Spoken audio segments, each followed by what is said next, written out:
Gathered friends, welcome to Rated Exploited. Like and subscribe to empower the world of Matanui. Each gesture strengthens unity with the Bionicle. Now, let us delve into the lore of LEGO Technic. It is official. 32 away from 300 subscribers. May your likes, shares, and participation throttle this channel forward to our destination. Thanks to each of you for the growth we have obtained. Myth or misconception? Did I have to look deep for these? Surprisingly, no. When you have so much knowledge dating to your favorite toy line from the past 20 years, it's easy to find discrepancies. In absolute honesty, some of these I believed for a while even as a kid, only learning later as the toy line grew in its lore. Without regard for any order, join this Rated Exploited delve into the discrepancies of Bionicle. Ask anyone outside the fanbase, show them a figure, tell them the lore, they'll instantly think a Bionicle figure is a robot. Mechanical and sentient, definitely.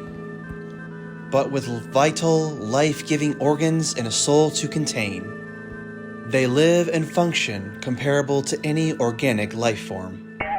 Now, this next misconception really grinds my gears, and really takes a level of convincing outside of its fan base. I am, of course, referencing the debate that this is not a LEGO product. But at that point, I can reassure simply by showing an advert, point it out on a canister, fidget with a Technic part and show the LEGO logo. Or fire up a single one of the movies and show the assembly logo right before the film. They are not bricks, they are for an older audience, but they are a LEGO system with their own construct. Their own Kanohi in the form of an identity. When taking into account every medium LEGO delves into, I can't name a single one that they have not. 2014 became a whole new level of LEGO. On the rise of nearly going bankrupt, the company finally entered the silver screen in the form of the original LEGO movie. First theatrical release by LEGO? Yes. First movie? Definitely no. That honor goes to 9 years prior by the release of Bionicle Mask of Light. While the toys prevented LEGO from going into bankruptcy, it gave rise to the opportunity to delve into the movies. So thank you for being LEGO's first film foray. Now that we have established this masterpiece is of LEGO, I myself am guilty of this misconception, as I believed every Bionicle toy was in fact made by LEGO. I became proven false when discovering the foam swords and even the Nerf-like toys. Beyond the Bionicle badging and the 3 Virtues insignia, this is essentially third-party branding, which is never a bad thing. In fact, I like the terminology that Brick Economy utilizes, calling these role-play toys. If it's blue, it's female. This next fact is true from the beginning, but forever inconsistent.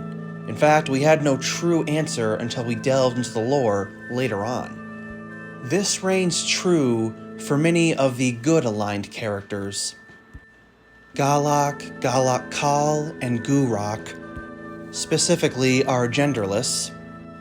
In fact, the first female villains are none other than Kadak and Gadak, the Borak Queens. Chronologically, the first female villain in Bionicle did not arrive till 5 years into the toy line, in the form of Rudaka. Now, I'd like to finally look back into 2001, when I first saw the adverts, initiating the soon-to-be fans. The name Bionicle would not come to my attention as a portmanteau till much later.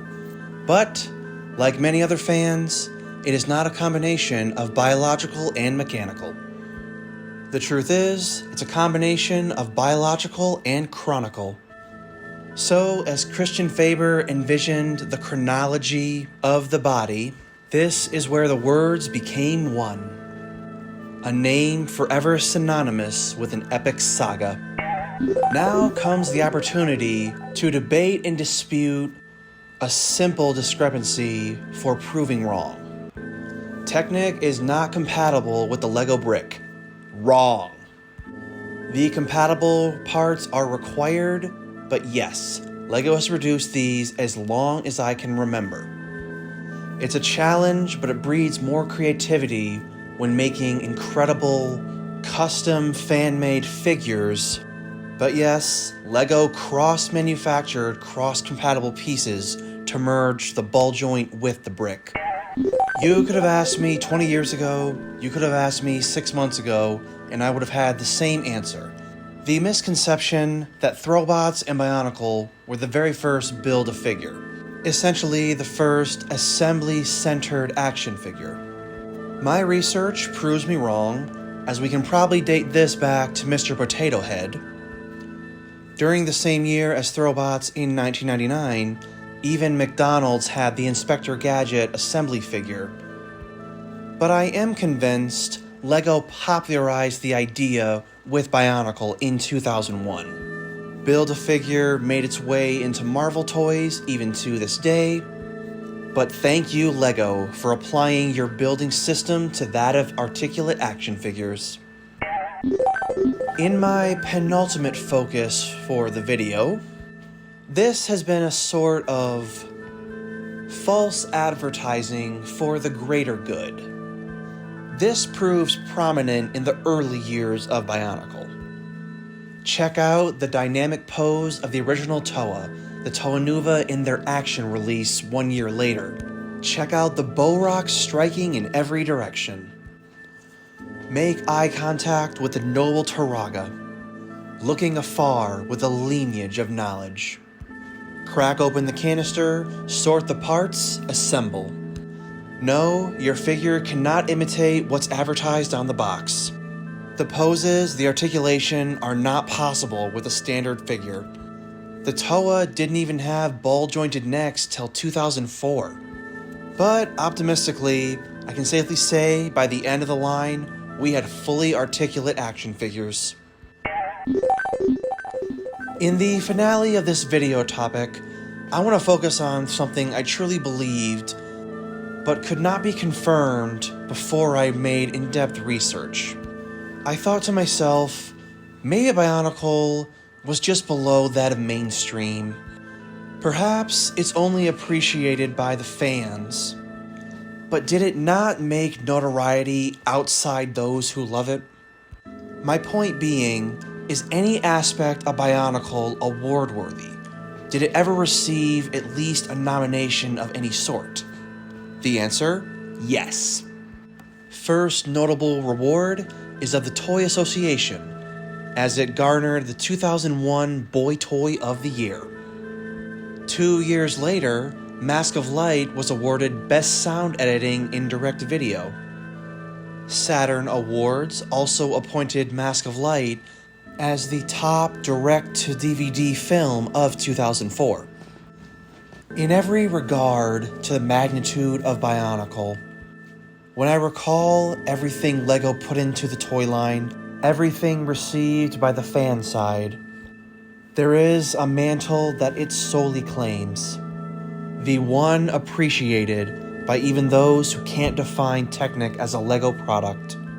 The greatest reward that cannot be claimed by another. A legacy as defining as old Kurt Christensen. Bionicle is the herald to Lego's rescue. It was not Christian Faber alone who recovered through such dark times. Thank you, subscribers, for joining the latest dissection here on Rated Exploited. We are 32 subscriptions away from 300. Together, let us make this happen. Join the channel, like the video, share to your fellow fans. I am Rokalai. Thank you for your part in our niche obsession.